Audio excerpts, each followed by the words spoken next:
Good morning mga viewers ko dyan at followers. Nandito po ako sa aming health center sa Brookside, Cainta, Rizal.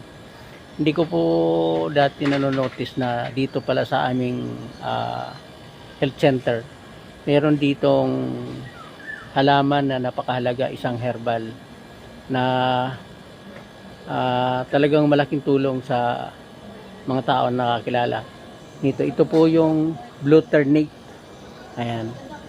Ang Blue Ternate po, meron akong kaibigan na doktora. Yung kanya pong buhok na gray na ay umitim at saka kumapal po. At saka yung kanyang mga wrinkles sa mukha ay bumatak. So, napakaganda po ng halaman na ito. Marami po itong benepisyo sa ating katawan.